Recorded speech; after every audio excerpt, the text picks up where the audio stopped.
Hello guys. तो आज हम लोग स्टार्ट करेंगे सबसे पहले 11 का चैप्टर नंबर 1 जिसको हम सेट्स कहते हैं, है ना। सेट्स क्या है उसको जानने से पहले थोड़ा सा मैं इसका एक बेसिक कंसेप्ट आपसे तैयार करूंगा। कुछ चीज़ों को हम समझने की कोशिश करेंगे जिनका हमें बहुत ज़्यादा इस सेट चैप्टर से मतलब नहीं 11th-12th में मैथमेटिक्स में यूज़ करना है। तो हमें सबसे पहले टॉपिक मेरे भाई सबसे पहले टॉपिक जो आता है वो आता है सिंबल्स। कुछ सिंबल्स पर हम चर्चा करेंगे। इन सिंबल्स अभी मैं सेट पर नहीं जा रहा हूँ, सेट पर जाएंगे थोड़ी देर बाद। उससे पहले हम उसका एक बेसिक एक कहते हैं ना कि एक नींव तैयार कर लेते हैं, फिर उसके बाद हम लोग सेट्स पर जाएंगे। ठीक है, सिंबल्स क्या होती है, सिंबल्स का चर्चा शुरू करता हूँ। सबसे पहले दिस वन, नंबर 1 सिंबल। इस सिंबल को हम बोलते हैं बिलोंग्स टू। क्या बोलते हैं? Belongs to. बोले मतलब हर एक सिंबल को मैं एक एग्जाम्पल से आपको क्लियर करने की कोशिश करूंगा, ध्यान से देखिएगा।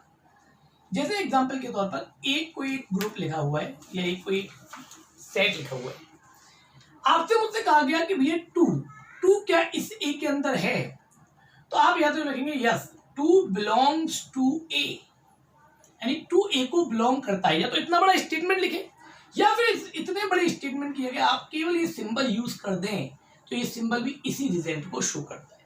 यानी आगे तो ये बिलोंग्स टू इतना लंबा इंग्लिश का वर्ड हम नहीं लिखेंगे, उसकी जगह हम क्या यूज करेंगे, एक सिंबल यूज करेंगे। It is known as belongs to, correct. Then after मैं सेकंड सिंबल की तरफ आता हूं जिसको कहते हैं हम इस तरह से, ये it is called does not belongs to.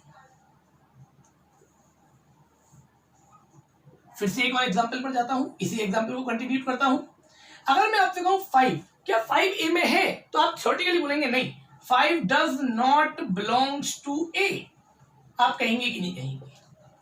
5 does not belongs to A, it means 5 A में नहीं। आप इतने बड़े स्टेटमेंट्स को एक सिंबल में बंद कर देंगे तो 5 डज नॉट बिलोंग्स टू ए। यानी आगे से मैथमेटिक्स में थ्योरी नहीं चलेगी, सिंबल्स चलेंगे। तो उन सिंबल्स को पहले समझते हैं। ठीक है, सिंबल नंबर 3 क्या होता है? उल्टा ए टाइप का एक सिंबल होता है। क्या होता है? इसका मतलब होता है फॉर ऑल।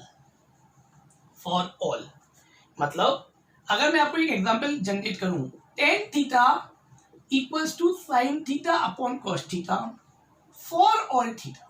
आप कहेंगे यानी चाहे थीटा कुछ भी क्यों नहीं रहा हो, आप 10th क्लास से पढ़कर आ रहे हैं, tan थीटा की value sin theta upon cos theta होती है। अब इतने बड़े इस फॉर ऑल वर्ड को आगे से वो एनसीईआरटी वाले क्या लिखेंगे, tan theta equals to sin theta upon cos theta for all theta. आगे से ध्यान रखिएगा, उल्टा है मतलब फॉर ऑल। सीधी एबीसीडी तो बहुत पढ़ ली, अब मैथमेटिक्स उल्टी एबीसीडी पढ़ाएगा। चलिए अगले सिंबल्स पर पहुंचते हैं। उल्टा ई, ऐसा सिंबल देखेंगे आप। ऐसे सिंबल्स को हम लोग देयर एग्जिस्ट के नाम से जानते हैं बेटे। There exist, what the meaning of there exist? There exist को कैसे करें, एक एग्जांपल से जनरेट करते हैं। मैं कहता हूं लिखा है sin theta equals to cos theta, then there exists theta equals to 45 degree. क्यों भाई? साइन 45 और cos 45 की वैल्यू ही तो बराबर होती है। वैसे तो जनरली साइन और cos बराबर नहीं होते, बट अगर साइन इक्वल्स टू cos है तो there exist theta equals to 45 degree, यानी कि ये इस बात को रिप्रेजेंट करता है कि थीटा की वैल्यू 45 डिग्री होगी। करेक्ट है ना? तो अब इतनी बात को हम लोग सिंबॉलिकली कैसे लिखेंगे वो देखेंगे। Sine theta equals to cos theta, there exist theta equals to 45 degree.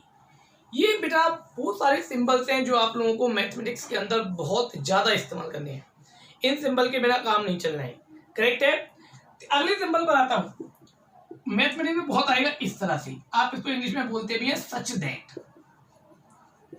इसको हम बोलेंगे such that. What is the meaning of such that? Such that को एक एग्जांपल से जनरेट करने की कोशिश करता हूं आपसे। जैसे मैंने लिखा a equals to x such that x is a natural number. यानी जब किसी स्टेटमेंट को ब्रेक करना हो, एक स्टेटमेंट को डिफाइन करना हो, तो हम इस जगह पर सच दैट ऐसे 2 बिंदु यहां यूज करेंगे, उसको हम सच दैट बोलेंगे। तो यहां तक मैं समझता हूं आप लोगों को सबको क्लियर हुआ होगा। तो ये 5 तरह के सिंबल्स सबसे पहले आपको पता होने चाहिए। सेट शुरू करने से पहले उसकी बेसिक चीज तो पता हो, ताकि बार बार ये सिंबल्स आएंगे तो हम कैसे उनको यूज करेंगे।